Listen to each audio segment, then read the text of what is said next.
श्रीमान जी सदैव की जय। शुभ हो। शुभ हो। सदैव की जय। क्या हाल चाल है राजेंद्र जी? ठीक ठीक है हो? श्रीमान जी, मेरी हाजिरी गल ना। आपकी तो लग गई, आप तो मेरे से पहले के बैठे हैं। आवाज मेरी साफ सुनाई दे रही है ना? बिल्कुल, हाँ जी, बिल्कुल सही। कल कहाँ चले गए थे श्रीमान जी?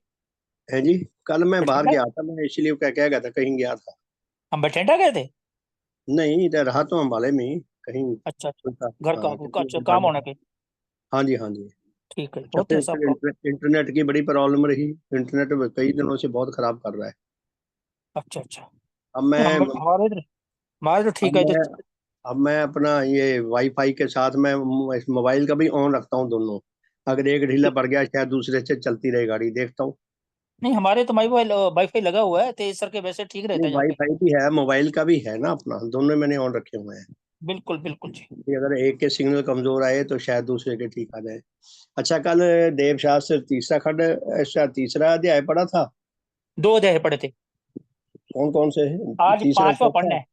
आज पांचवा अच्छा पढ़ना है। आज अच्छा, आज पांचवा पढ़ना है। जी। नेचर में नए नए अस्तित्वों के प्रकट होने और उनमें श्रेष्ठता, उन्नति, उन्नति बता। व विनष्ट का कार्य। ठीक हाँ जी। बात। ठीक है, क- ठीक है। कल पढ़े धन्यवाद। थे। आज आपकी बारी है। ठीक है, धन्यवाद। शुभ हो, धन्यवाद।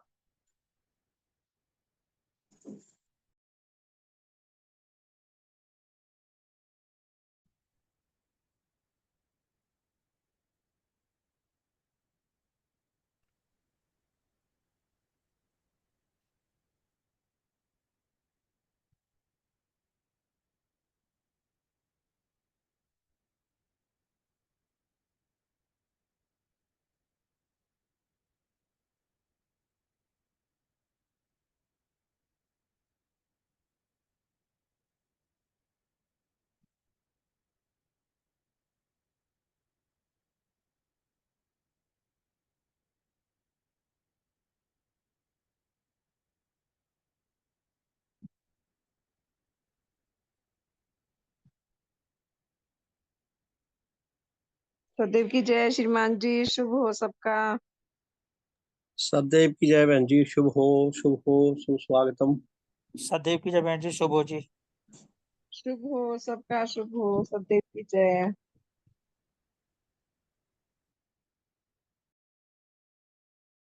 सदैव की जय। सभी को सदैव की जय श्रीमान जी। शुभ हो जी, सदैव की जय। शुभ हो, वेलकम। सदैव की जय। शुभ हो।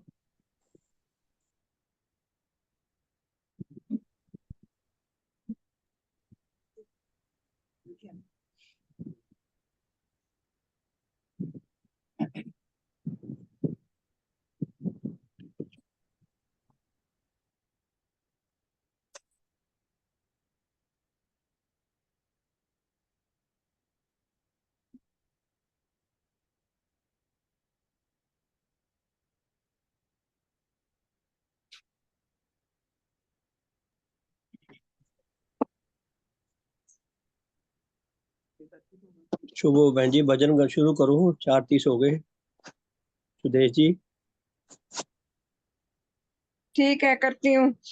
शुभ हो सबका, शुभ हो। भगवान के चरणों में कोटि कोटि नमन।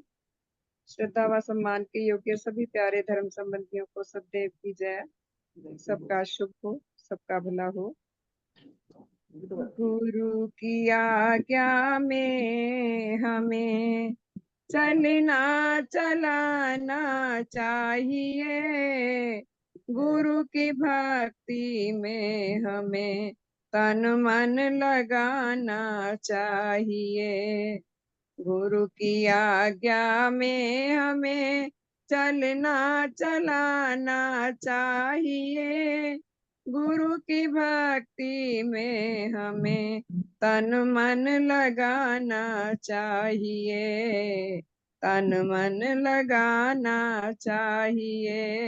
गुरु की आज्ञा में हमें धर्म से ज्यादा न होवे कोई शय हमको अजीज। धर्म से ज्यादा न होवे कोई शय हमको अजीज। धर्म दाता पर हमें कुर्बान जाना चाहिए। धर्म दाता पर हमें कुर्बान जाना चाहिए। गुरु की आज्ञा में हमें एक दिन का भी भरोसा हो नहीं सकता यहाँ। एक दिन का भी भरोसा हो नहीं सकता यहाँ। मौत के दिन पर भी हमरा ध्यान जाना चाहिए। मौत के दिन पर भी हमरा ध्यान जाना चाहिए। गुरु की भक्ति में हमें, गुरु की आज्ञा में हमें। मर रहा है जिन सुखों पर वो यहाँ रह जाएंगे। मर रहा है जिन सुखों पर वो यहाँ रह जाएंगे। वास्ते परलोक के भी कुछ कमाना चाहिए। वास्ते परलोक के भी कुछ कमाना चाहिए। गुरु की आज्ञा में हमें बहुत भूले भटकतों को धर्म का मार्ग मिला। बहुत भूले भटकते को धर्म का मार्ग मिला। गुमराह हो के उससे ना जीवन लुटाना चाहिए। गुमराह हो के उससे ना जीवन लुटाना चाहिए।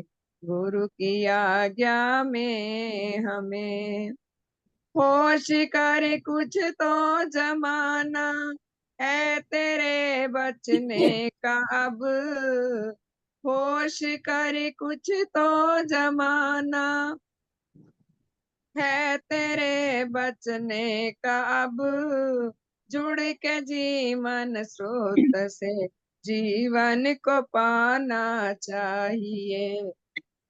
जुड़ के जीवन स्रोत से जीवन को पाना चाहिए। गुरु की आज्ञा में हमें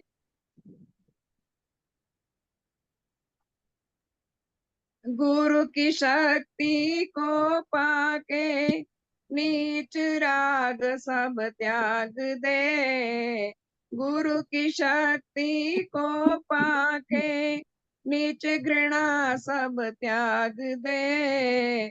शुभ के कारज में तुम्हें तन मन लगाना चाहिए। शुभ के कारज में तुम्हें तन मन लगाना चाहिए।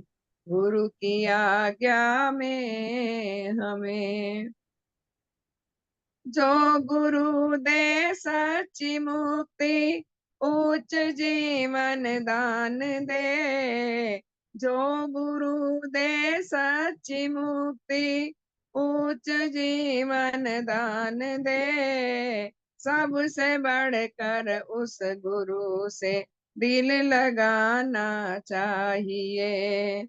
सबसे बढ़कर उस गुरु से दिल लगाना चाहिए। गुरु की आज्ञा में हमें चलना चलाना चाहिए। गुरु की भक्ति में हमें तन मन लगाना चाहिए। तन मन लगाना चाहिए। तन मन लगाना चाहिए। धन्यवाद जी। सबका शुभ हो, सबका भला हो। बहुत बहुत धन्यवाद बहन जी आपका। सबका शुभ हो, सबका हित हो, सबका मंगल हो, सबका कल्याण हो। बहुत बहुत सम्मान के योग कार्य धर्म साथियों, आजकल हम देवशास्त्र प्रथम खंड पढ़ रहे हैं। भगवान ने जितनी पुस्तकें लिखी हैं, विशेषतः जितने अपने ग्रंथ लिखे हैं, जीवन गाथा लिखी है, देवशास्त्र लिखे हैं, और जो छोटे छोटे ट्रैक्ट्स को छोड़कर जो बड़ी पुस्तकें लिखी हैं, हम उनके डिजाइन को समझने का प्रयास करें, उनके डिजाइन को समझने का प्रयास करें, तो हमें थोड़ा और अच्छा लगेगा, हमें और हमारे अंदर रुचि पैदा होगी। श्रेष्ठ जी और सोतम जी, अपना कृपया माइक ऑफ कर लें। श्रेष्ठ जी, शुभ हो आपका, धन्यवाद।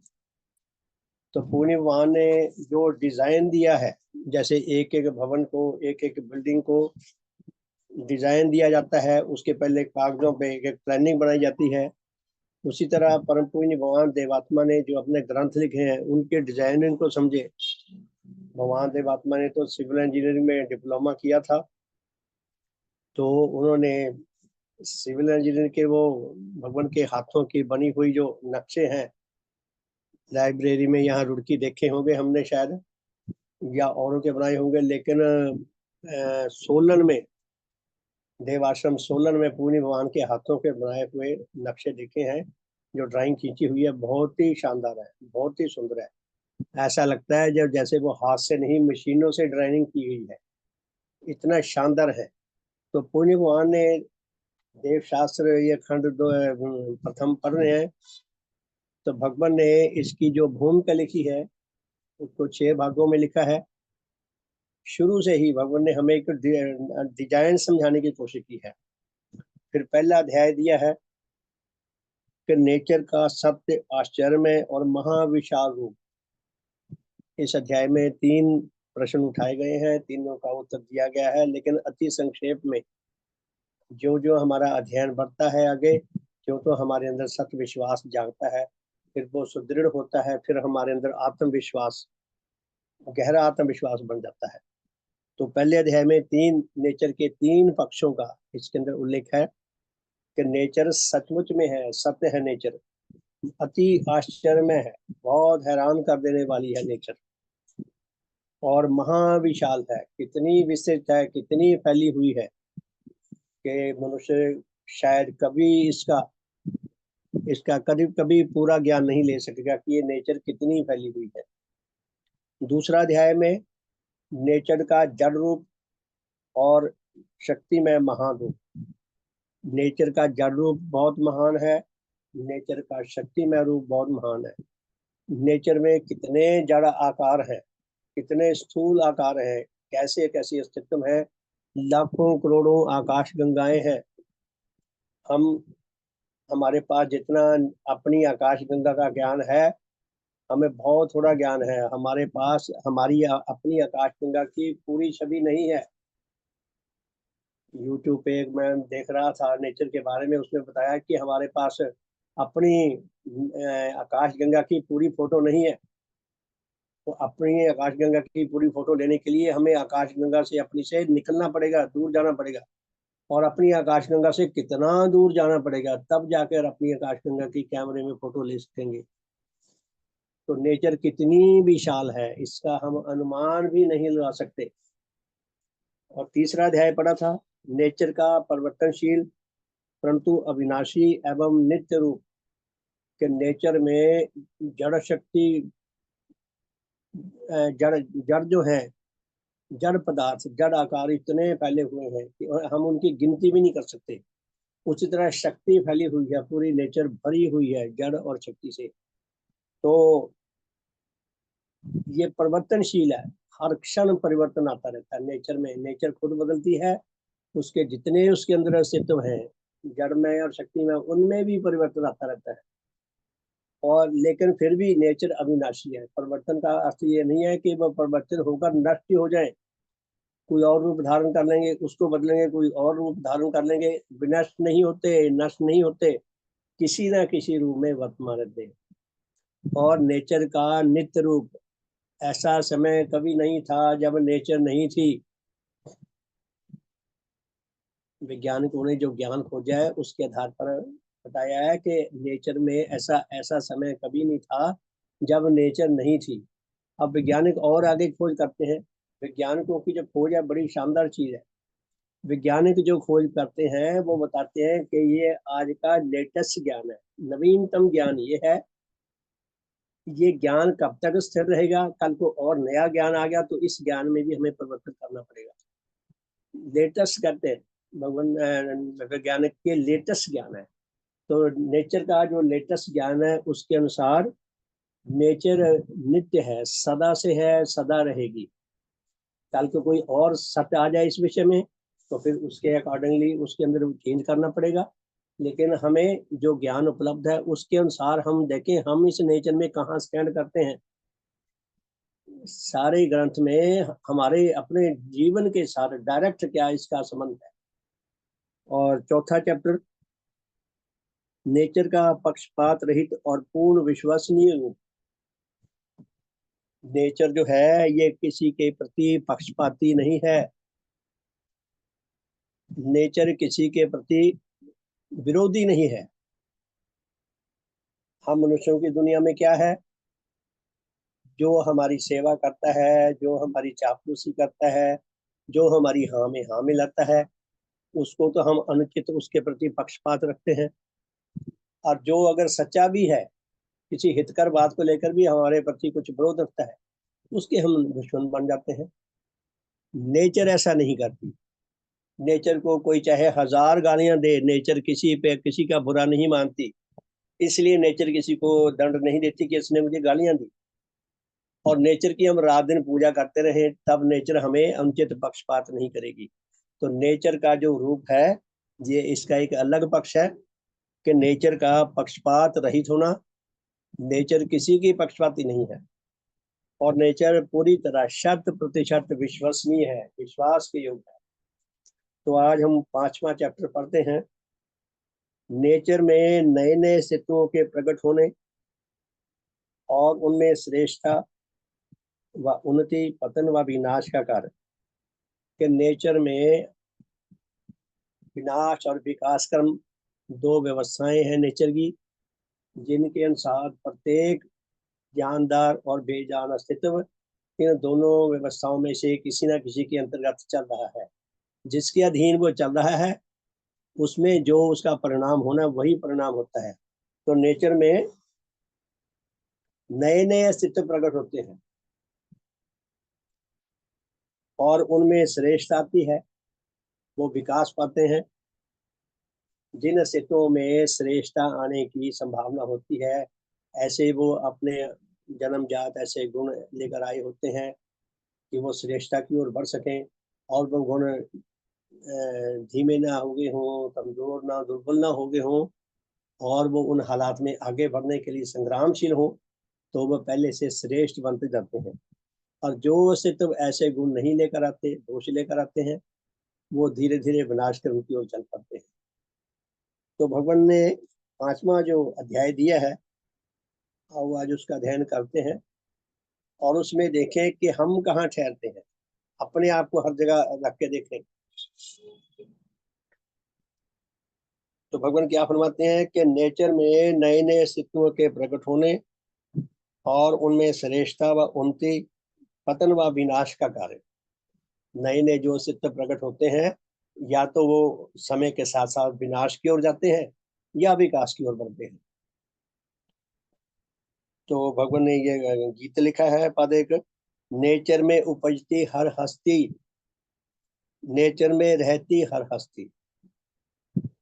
छोटी सी बड़े सिंपल से शब्द में कितना अकाट्य सत्य भगवान ने फरमाया है कि जो भी अस्तित्व पैदा होता है वो नेचर के अंदर ही पैदा होता है।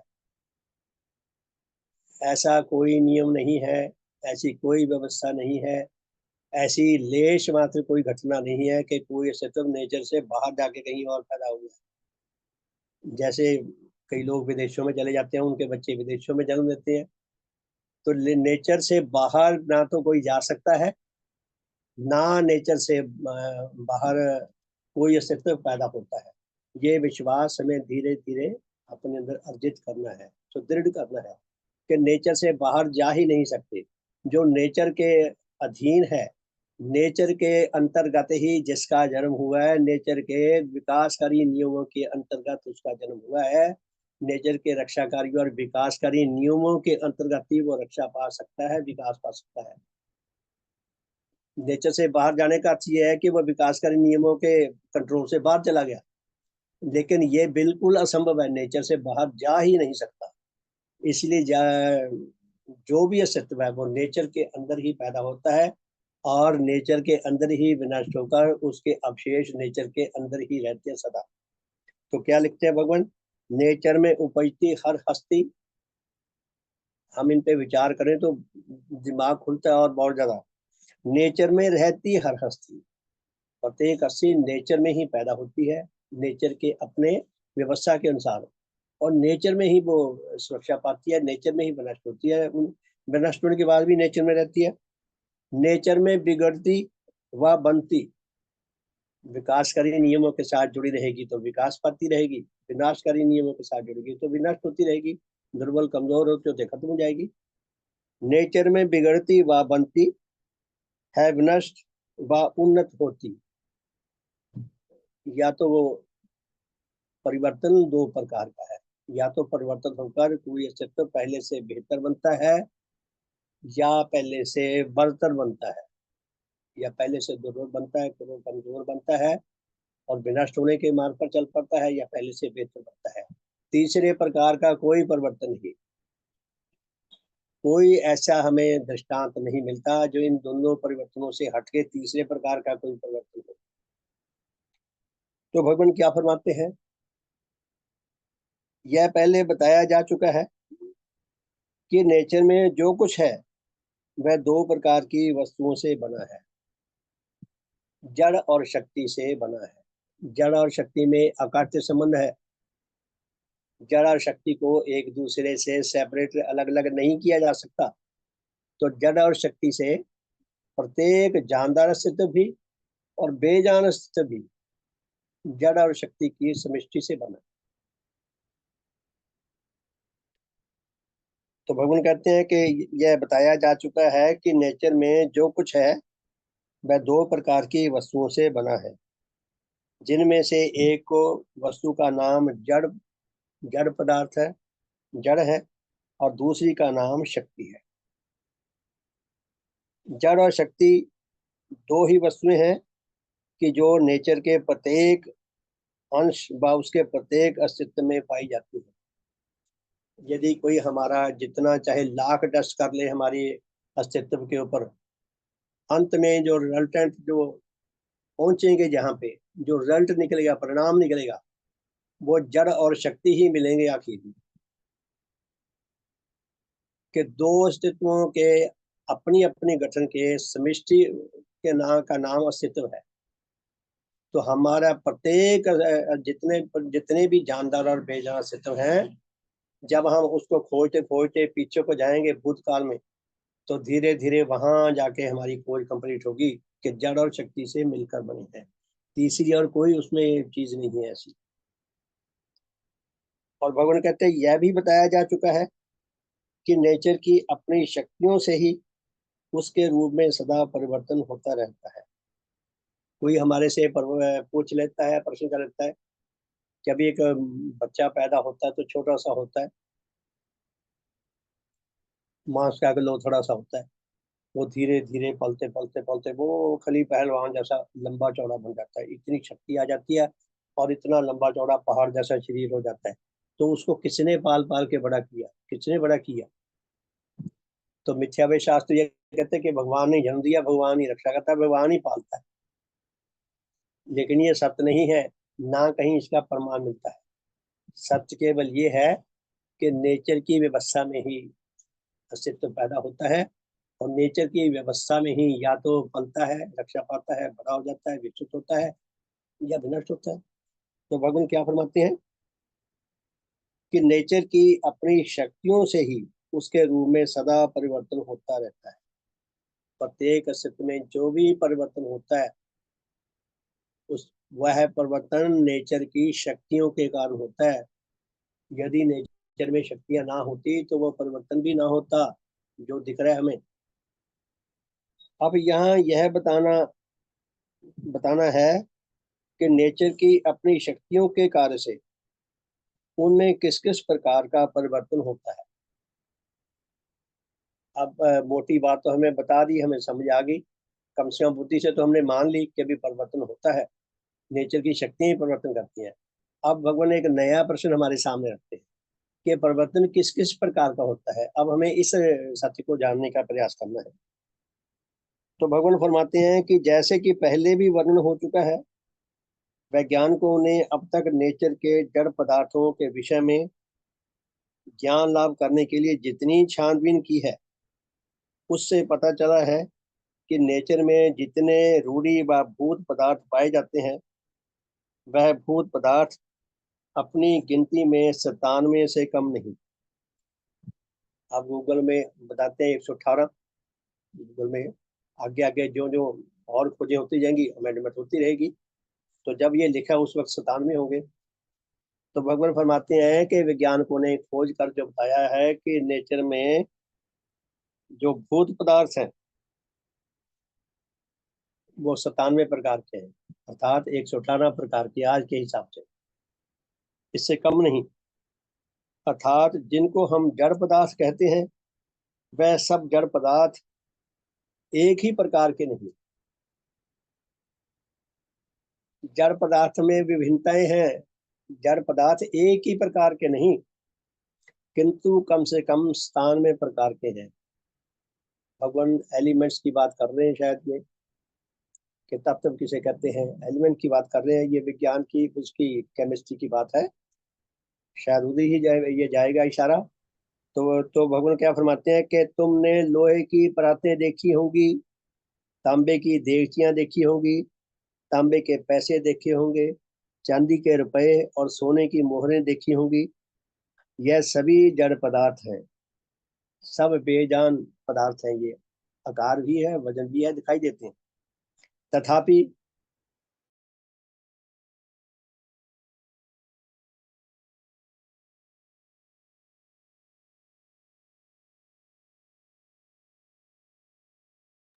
श्रीमान जी आवाज नहीं आ रही है।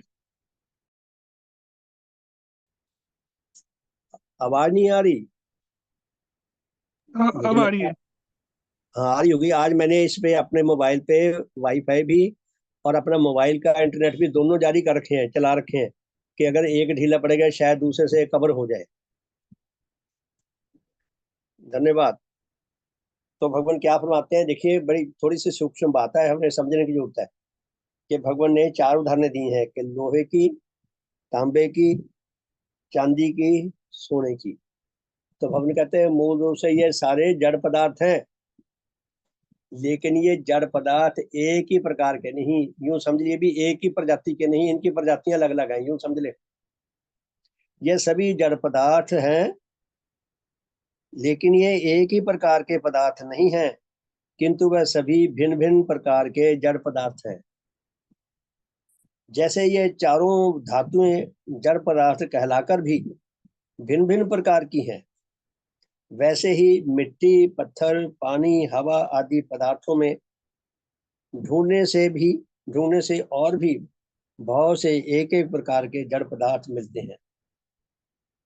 जैसे ये धातुओं की बात की है, उसी तरह भगवान कहते हैं कि मिट्टी में, पत्थर में, पानी में, हवा में जो जड़ पदार्थ हैं वो भी अलग अलग प्रकार के हैं। इन्हीं एक एक प्रकार के जड़ पदार्थों को भूत व रूढ़ी पदार्थ कहते हैं। ऐसे ही भूत व रूढ़ी पदार्थों की संख्या अब तक जितनी मालूम हो चुकी है, तो फिर उसी के हिसाब से 97 लिखा है, यहाँ तो यही रहेगी। लेकिन हमने उस मूल सत्य को पकड़ने की कोशिश करनी है कि आज की दृष्टि से 118 है। हो सकता है कि काल के साथ साथ यह संख्या और भी अधिक बढ़ जाए। देखिए भगवान ने हमारा रास्ता हमारा बंद नहीं कर दिया, उन्होंने कहा कि साइंस जो जो विकास करेगी आगे संख्या बढ़ सकती है। इन सब पूर्णतः नए नए नाना प्रकार के रूढ़ी व भूत जड़ पदार्थों की उत्पत्ति नेचर के ही मूल जड़ पदार्थ और उसकी मूल शक्ति के कार्य से मालूम होती है। ये जितने भी जड़ पदार्थ हैं ये एक मूल जड़ पदार्थ से निकले हैं। जैसे जितने भी मनुष्य हैं धीरे धीरे उनके इतिहास में जाएंगे तो हो सकता है पहला मेल फीमेल मिले, जो सारे मनुष्य वहां से निकले हैं। फिर इन रूढ़ी पदार्थों में से बहुत से भूत या रूढ़ी पदार्थ ऐसे हैं कि जब वह एक दूसरे के साथ अपनी अपनी विशेष मात्रा में रासायनिक विधि से मिल जाते हैं तो उनके इस प्रकार के सम्मिलन से भी पूर्णतः नए नए पदार्थ बन जाते हैं।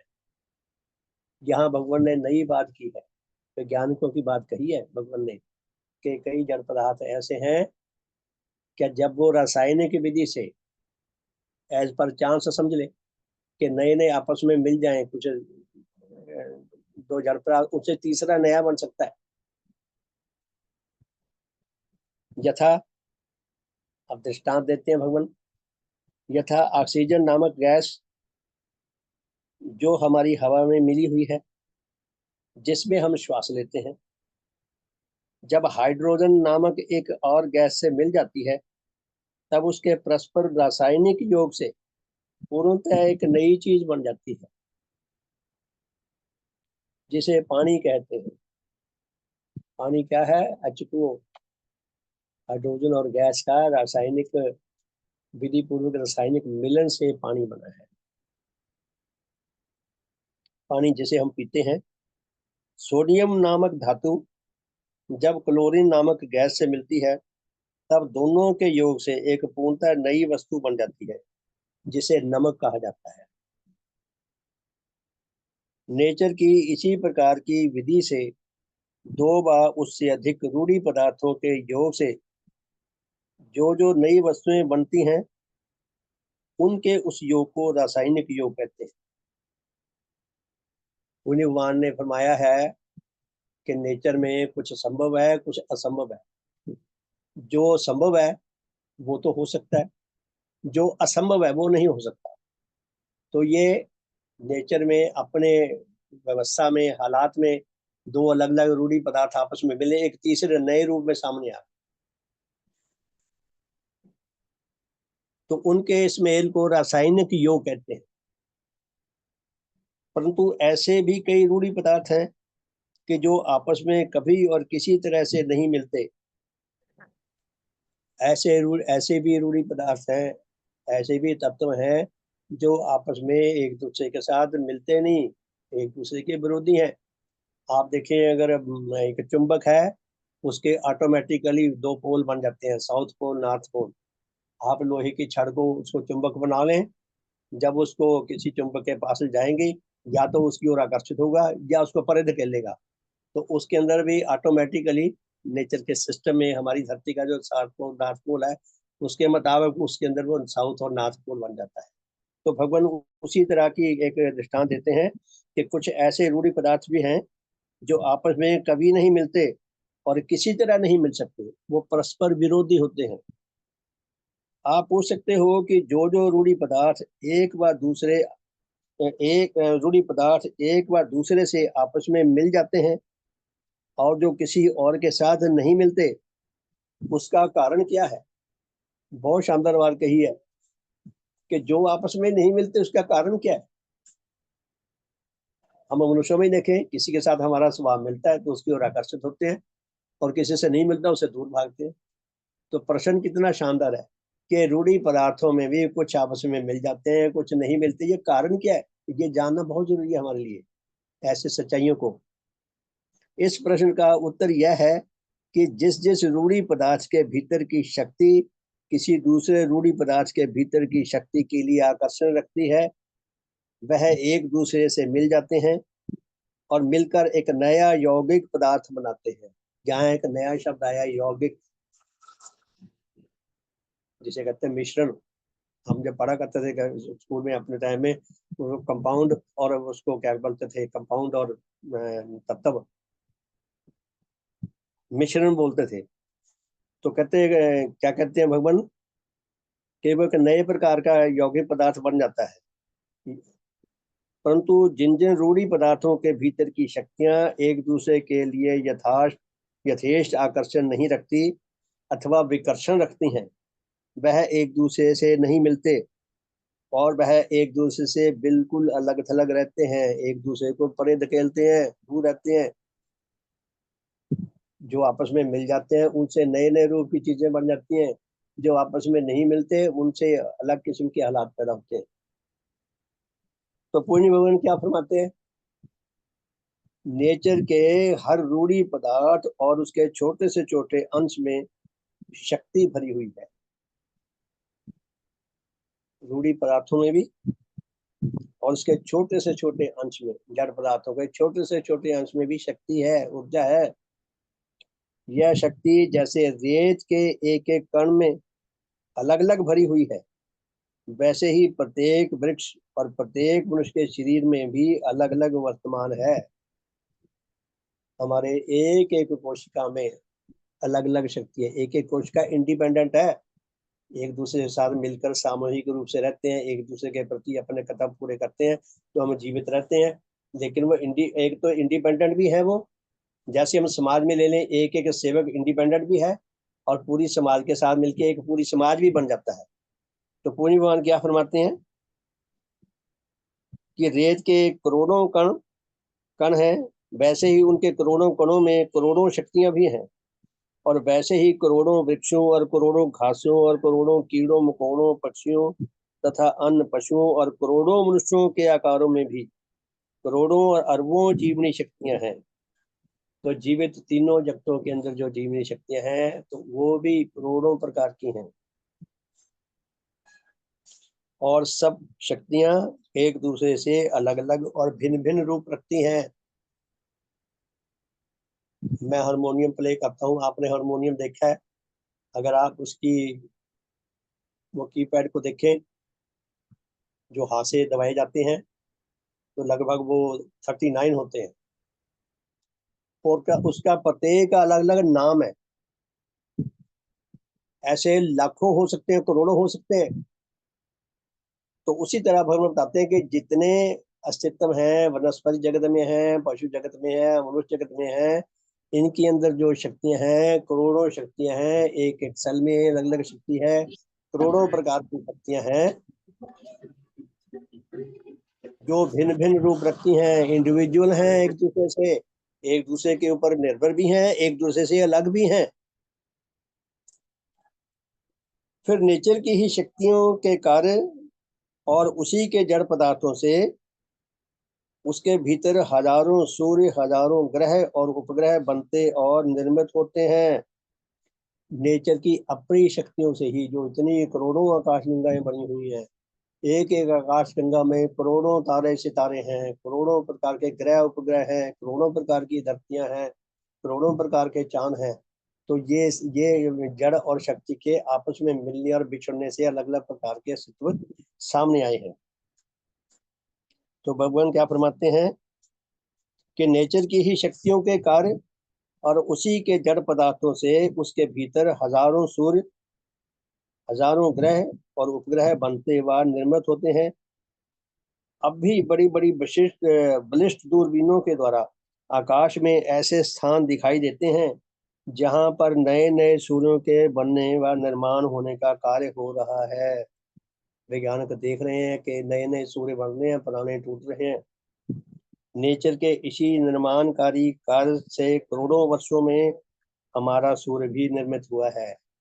हमारे सूर्य के जन्म से पहले नेचर को करोड़ों वर्ष विकासकारी संग्राम करना पड़ा होगा, तब जाके हमारा ये भौतिक सूर्य अस्तित्व में आया है।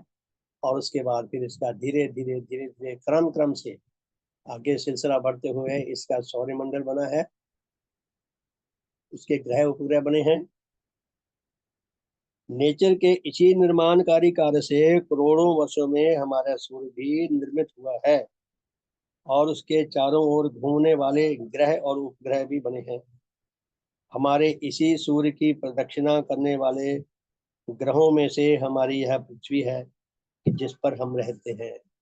हमारे सूर्य के इर्द गिर्द जो ग्रह घूम रहे हैं उनमें से एक ग्रह हमारी धरती है जिस पर हम निवास कर रहे हैं।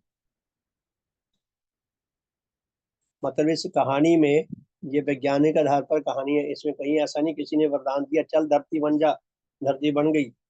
किसी ने वरदान दिया चल सूर्य बन गया, सूर्य बन गया, ऐसा नहीं है। संभव और असंभव में उच्च परिवर्तन के अधीन जो कुछ नेचर में संभव है, जिसके घटने के लिए, जिसके कार्य करने के लिए किसी नियम को अवसर मिल जाता है, तो वो घटना, वो फल पैदा हो जाता है। तो इस क्रम में हमारी धरती आई। हमारी यह पृथ्वी भी एक काल में सूर्य के न्यायी अत्यंत उत्तम और प्रकाशमान गोला थी। सूर्य से अलग हुई जब धरती, तो धरती भी सूर्य की तरह आग का गोला थी। धरती में तो आज भी आग भरी हुई है। हम सुनते हैं ना कि ज्वालामुखी पर्वत फट गए तो अंदर से आग निकलती है बाहर, तो वहां आग किसने डाल दी धरती में? ये सूर्य से अलग हुई है, वही है उसमें। फिर कहते धीरे धीरे वह लाखों वर्षों में ठंडी हुई। लाखों वर्षों में ठंडी इसलिए हुई कि ठंडी करने वाला कोई था ही नहीं, तो उसको समय लगा, सूर्य से दूर चली गई, तो सूर्य से हीट मिलनी या कम मिलने लगी, या तो मिलनी बंद हो गई या कम मिलने लगी, और धीरे धीरे वो ठंडी होने लगी। और फिर इस दिशा में पहुंची कि जिसमें उसके ऊपर ऊपर का एक बहुत मोटी परत ठोस हो गई। तो धरती के बाहर की जो परत है ये होगी ठोस, और उसमें उसके चारों ओर की फैली हुई ऑक्सीजन और हाइड्रोजन गैसें मिलकर पानी बन गई। प्यारे धर्म साथियों, ऑक्सीजन गैस कैसे बनी, हाइड्रोजन गैस कैसे बनी, कैसे उनके अंदर रासायनिक योग हुआ, ये धीरे धीरे वैज्ञानिकों ने खोज कर ये खोजें निकाली हैं। और इस तरह पानी आया। तो पानी था जो वो भी शीशे जैसा साफ था, बहुत शुद्ध पवित्र, क्योंकि गंदा करने वाला कोई था ही नहीं। जब कोई गंदा करने वाला, पानी को गंदा करने वाला नहीं था, तो गंदा कहाँ से होता? कहते ने इतने लंबे काल तक हमारी धरती इस पृथ्वी पर, हमारी इस पृथ्वी पर किसी छोटे से छोटे जीवधारी का प्रकाश नहीं हुआ था। धरती में सबसे पहले पानी आया। जब कोई घटना घट जाती है नेचर में, तो एक नई घटना के जन्म देने के लिए आधार भूमि बनती है, कि नई घटना के पैदा होने के लिए वो आधार बनती है। तो जब नेचर में पानी आ गया धरती पर, तो फिर क्योंकि धरती पर कोई जीव नहीं था जो उसका गंदा करता, इसलिए इसलिए वह साफ सुथरा रहा। तो भगवान क्या फरमाते हैं कि इतने लंबे काल तक हमारी इस पृथ्वी पर किसी छोटे से छोटे जीवधारी का प्रकाश नहीं हुआ था। जीवन अभी धरती पे नहीं आया था, क्योंकि उसकी पहली अति उत्तप्त दशा में उसमें ना कोई जीवधारी प्रकट हो सकता था और ना जी सकता था। धरती काफी गर्म थी, इसलिए ना तो जीव के पैदा होने के हालात थे, ना ही उसके वहां बचे रहने के हालात थे। फिर जब यह पृथ्वी अपने निर्माणकारी परिवर्तन में ऐसी दशा में पहुंची, विकास क्रम में धरती पे पानी आया, तो धरती की दशा बदलने लगी।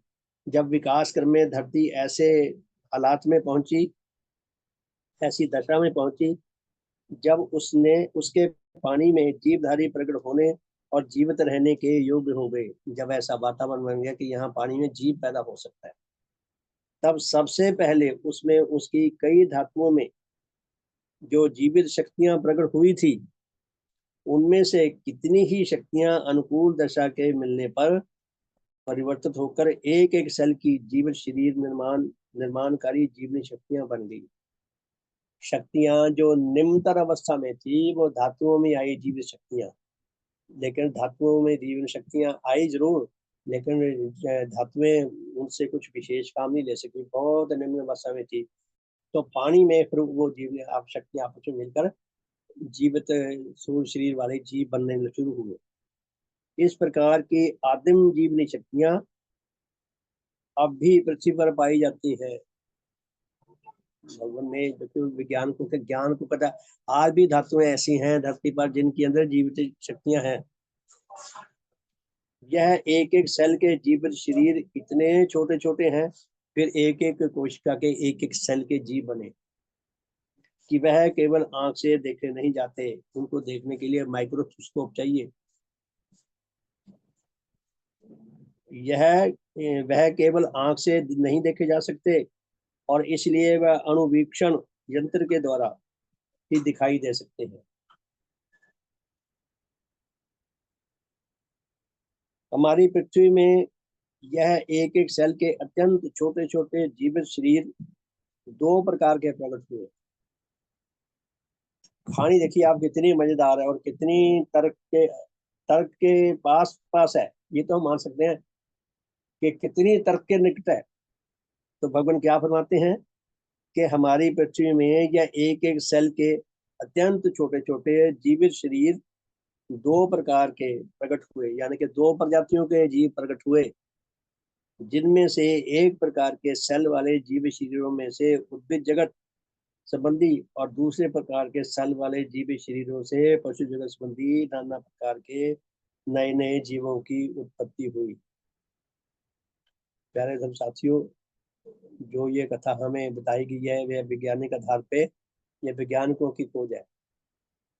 और कमाल है, ऐसा लगता है जैसे नेचर कोई ना जीता जागता बहुत ही तीक्ष्ण बुद्धि वाला कोई जीव है, जिसने मान लो पशु जगत के जीव बनाते, वो खाते क्या, मर जाते।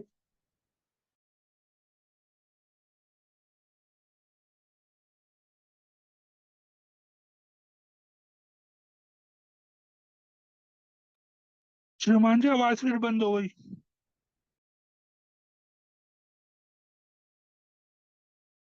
के लिए सुरक्षित रहने के लिए नेचर की जो व्यवस्था है, उसके लिए दूध, उसके लिए रहन सहन, उसके लिए घर, उसके लिए संबंधी पहले तैयार रखती है। उसी तरह नेचर में दो प्रकार की ये दो श्रेणियों में बट के दो प्रजातियां बनी। एक प्रजाति से बने वनस्पति जगत के जीव जो बेजान पदार्थों को, बेजान अस्तित्वों को खाकर जीवित रहते थे और अपने अस्तित्वों को बड़ा करते थे, विकसित करते थे, और पशु जगत के उनको खाकर जीवित रहते थे। तो क्या फरमाते हैं भगवान, पहलों से काल के साथ साथ बहुत सेल विशिष्ट हजारों प्रकार की घासों, लताओं, झाड़ियों और विभिन्न प्रकार के पौधों आदि के वृक्षों का प्रकाश हुआ। तो पहली जो प्रजाति के जीव थे उनमें से वनस्पति जगत आया। वनस्पति जगत की झाड़ियां आई, पेड़ पौधे आई, धीरे धीरे विकास क्रम में क्रम से ये सिस्टम आया। एकदम नहीं बन गया, एकदम झाड़ के भर गई, पेड़ों से जंगल भर गया। धीरे धीरे लाखों करोड़ों साल लगे होंगे। और दूसरों से में से काल के साथ साथ बहुसेल विशेष नाना प्रकार के पशु जगत संबंधी जीवों की उत्पत्ति हुई। जो दूसरी प्रजाति के जीव थे, जीवनी शक्ति जिनमें आई थी, उनसे पशु जगत के जीव बने।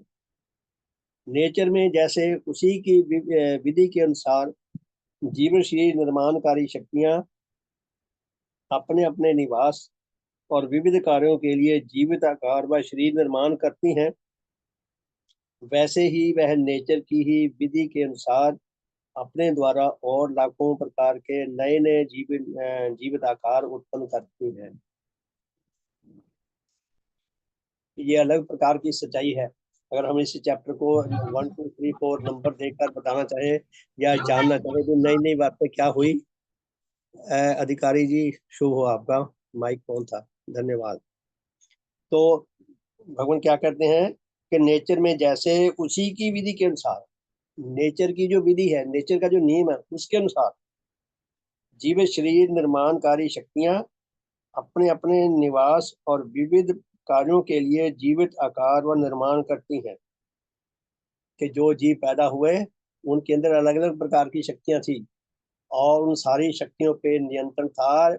प्रत्येक जीव के अंदर जो रक्षाकारी और निर्माणकारी शक्ति है, जिसके द्वारा वो जीवित भी रहता है, स्वस्थ भी रहता है और अपने जैसे नए जीवों को पैदा करने की क्षमता रखता है। कहते वैसे ही वह नेचर की ही विधि के अनुसार अपने द्वारा और लाखों प्रकार के नए नए जीवित आकार उत्पन्न करती हैं। हमारे हमारे अस्तित्व में जो रक्षाकारी और निर्माणकारी शक्ति है, वो हमारी आत्मा की जितनी शक्तियां हैं उन शक्तियों की बॉस है। उन शक्तियों, वह शक्तियां उसके नियंत्रण में चलती हैं तो वो भी स्वस्थ रहती हैं और हमारा अस्तित्व स्वस्थ रहता है। तो आगे भगवान क्या कहते हैं, पशु जगत में जिन नाना प्रकार के नए नए जीवों की उत्पत्ति हुई है, उनमें से कितने ही ऐसे हैं कि जो अब तक भी केवल जल में ही रहते हैं। सबसे पहले जीवन जल में पैदा हुआ और जलचर बन गए, जल में रहने वाले जीव बन गए। उनमें विविध प्रकार की प्रजातियां विकसित होती गई, वो जल में ही रह गए। कई जीवों को बाई फोर्स जल से बाहर जाना पड़ा। जैसे समुद्र की जब लहरें उठती हैं जमीन पर, जहाँ समतल जमीन है, तो वो समुद्र की लहरें उठकर जमीन पर पानी दूर दूर तक फैल जाता है, और धीरे धीरे वो पानी जब उतर जाता है फिर समुद्र में वापस चला जाता है, और उसमें लाखों करोड़ों छोटे बड़े जीव जो हैं वो रेत में चले जाते हैं। जब पानी बह के समुद्र में आ गया, उसमें बहुत सारे जीव तो वापस आ गए पानी में, वो उनका पानी वाला जीवन रहा। जो रेत में रह गए, अब उनके लिए संघर्ष पैदा हो गया, या तो उनको जीवित रहने के लिए रेत में रहना जीना सीखना पड़ेगा, या वो मर जाएंगे। जो संघर्ष में जीवन अपनाता है वो जीवित रहता है, जो संघर्ष में जीवन नहीं अपनाता वो मर जाता है। तो इस तरह वो नए नए रूपों में ढलते गए, नई नई प्रजातियां बनती गई। तो कोई नहीं, भगवान क्या फरमाते हैं कि पशु जगत के जिन नाना प्रकार के नए नए जीवों की उत्पत्ति हुई है, उनमें से कितने ही ऐसे जीव हैं कि जो अब तक भी केवल जल में ही रहते हैं, अभी तक जल में है उस प्रकार के जीव जो शुरुआती दौर में पैदा हुए थे। कितने ही जीव ऐसे हैं कि जो जल और स्थल दोनों में रहते हैं। ऐसे जीव हैं जैसे मेंढक है, पानी में भी रहता है, धरती पे भी रहता है। कितने ही जीव ऐसे हैं जो केवल स्थल में धरती पे ही रह सकते हैं, पानी में नहीं रह सकते, पानी में वो मर जाते हैं। कितने ही भूमि के भीतर कोई छेद बनाकर भूमि के अंदर रहते हैं, और कितने ही भूमि के ऊपर हवा में यानी कि पेड़ों पे रहते हैं, पक्षी रहते हैं। तो ये सारे जो हैं धीरे धीरे प्रजातियां, नई नई प्रजातियां बन गई। जिस प्रजाति के जीवों को जिस हालात में रहने के लिए विवश होना पड़ा, उसमें या तो वो अपना संघर्ष में सफल हो गए, जीना सीख गए और नए रूपों में ढल गए, नहीं तो वो मर गए। तो भगवान क्या फरमाते हैं, पशु जगत के परिवर्तन क्रम में पहले पहल कई प्रकार के ऐसे जीव उत्पन्न हुए थे कि जिनके शरीर में कोई हड्डी व खून नहीं था। जो जल में पैदा हुए उनमें कितने जितने जीव थे बिना रीढ़ की हड्डी के थे, उनमें खून भी नहीं था, रीढ़ की हड्डी भी नहीं थी, और कोई हड्डी नहीं थी। फिर बीच बीच में कुछ और उन्नति के अनंतर उसमें ऐसे जीव प्रकट हुए कि जो हड्डी और खून वाले शरीरधारी बने।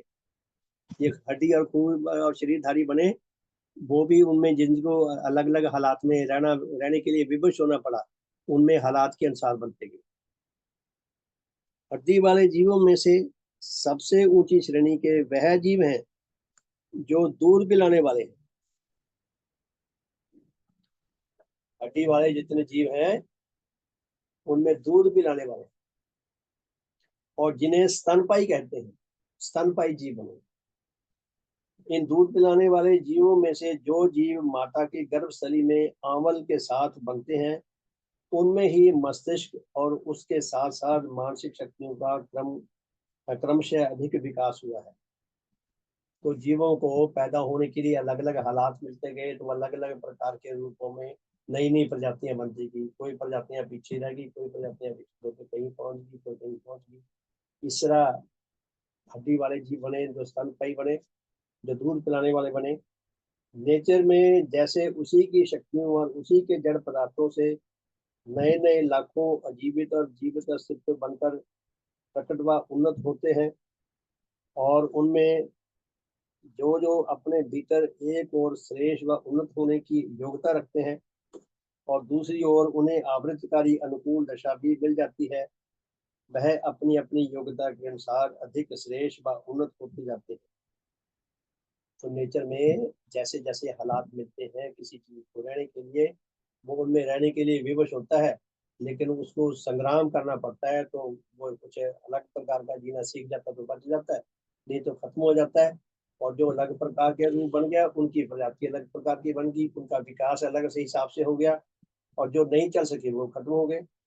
तो भगवान क्या फरमाते हैं कि अपनी अपनी योग्यता के अनुसार जो अधिक से अधिक श्रेष्ठ व उन्नत हो जाते हैं, वैसे ही लाखों अजीवित और जीवित अस्तित्व जो अपने भीतर श्रेष्ठ व उन्नत होने की योग्यता नहीं रखते, अथवा ऐसी योग्यता रखने पर भी अपनी उन्नति के लिए आवृत्तिकारी अनुकूल दशा नहीं पा सकते व नहीं पाते, वे अपने अपने व्यक्तिगत आकार और गुणों में धीरे धीरे पतित होते जाते हैं, और यदि उनका यह पतन बराबर जारी रहे तो वह पतित होते होते एक दिन उसी उसी में लय व लोप होकर अपने व्यक्तिगत अस्तित्व के विचार से पूर्णतः नष्ट हो जाते हैं। यहाँ भगवान ने एक बिल्कुल नई सच्चाई हमारे सामने रखी कि अलग अलग हालात में जीवन व्यतीत करने के लिए जीव विवश हो जाते हैं, उनके हालात चेंज हो जाते हैं। लेकिन जिनको ऐसे हालात में जीवन जीना पड़ा जिसके वो आदि थे उससे अलग प्रकार का, लेकिन यदि उनको वहां जीने के लिए योग्यता तो मिल गई लेकिन अनुकूल हालात ना मिले तो वो भी मारे जाते हैं। प्यारे धर्म साथियों, ये जितनी बातें बताई हैं हमारे जीवन के साथ ऐसा प्रतीत होता है जैसे डायरेक्ट ये संबंध रखती है। हमें मनुष्य जगत में जन्म लेने का सौभाग्य मिला। मान लो हम मछलियां होते तो पानी में रहते, कभी ना कोई ज्यादा वहां पे हमें हिंसक पानी के जानवर निकल जाते, या बड़ी मछलियां छोटी मछलियों को खा जाती हैं, ऐसे निकल जाते, पता ही नहीं चल रहा था। या हम ऐसी दशा में चले जाते जहाँ खूनी कातल गुंडे बदमाशों के हालात हो, तो उनमें वही या तो मारे जाते या दूसरों को मारते मारते जेल में बंद पड़े रहते।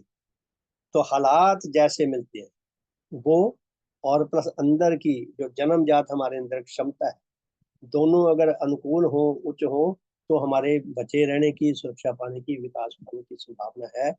नहीं तो हमारे विकास पाने की संभावना नहीं है। तो बहुत बहुत सम्मान के योग प्यारे तुम साथियों, इसको अध्याय को 2-3 बार पढ़ें, एक एक अध्याय को कई कई बार पढ़ें, और आपस में आप परिवार में बैठे तो परिवार में भी आपस में डिस्कस कर सकते हैं। और इसमें से हम भगवान जो हमें बताना चाहते हैं, जो भगवान हमें समझाना चाहते हैं हमारे धर्म जीवन को लेकर, उसके हिसाब से चले तो धीरे धीरे हमारा धर्म मार्ग स्पष्ट होता जाता है। तो छठा अध्याय जो है ये फिर कल देखेंगे। इसमें दिया है कि नेचर में पशु जगत के विकास में मनुष्य का प्रकाश। अब इसमें जो 5 चैप्टरों में तो ये आ गया कि वनस्पति जगत और पशु जगत पैदा हो गया। अब उसके बाद नेचर में पशु जगत से मनुष्य का विकास कैसे, हम इसी क्रम में आए हैं, जो क्रम हमें इसमें देव शास्त्र इस खंड में दिया है। तो बहुत बहुत सम्मान के योग प्यारे धर्म साथियों, हमारा बहुत बड़ा सौभाग्य है हमें ऐसी अद्वितीय शिक्षा को जानने का, समझने का, आत्मसात करने का, औरों तक पहुंचाने का हमें सौभाग्य मिला है। हमारे जीवन में एक ये नया मार्ग खुला है कि हम ज्ञान विषयक साधन भी किया करें। ये हमारे ज्ञान विषयक साधन है। जब कोई मनुष्य किसी बात को अच्छी तरह समझ लेता है तब वो उस कार्य को ढंग से कर सकता है, जल्दी कर सकता है, आसानी से कर सकता है, कम मेहनत में कर सकता है, कम समय में कर सकता है, और सुंदर रूप से कर सकता है, सुंदर फल पैदा कर सकता है। तो नहीं तो फिर गलत वलत ज्यादा होता है, परिश्रम भी ज्यादा होता है, पैसा भी ज्यादा वेस्ट होता है, समय भी ज्यादा वेस्ट होता है, मेहनतें भी ज्यादा वेस्ट होती हैं। तो प्यारे धर्म साथियों, हम सबका शुभ हो, सबका हित हो, सबका मंगल हो, सबका कल्याण हो।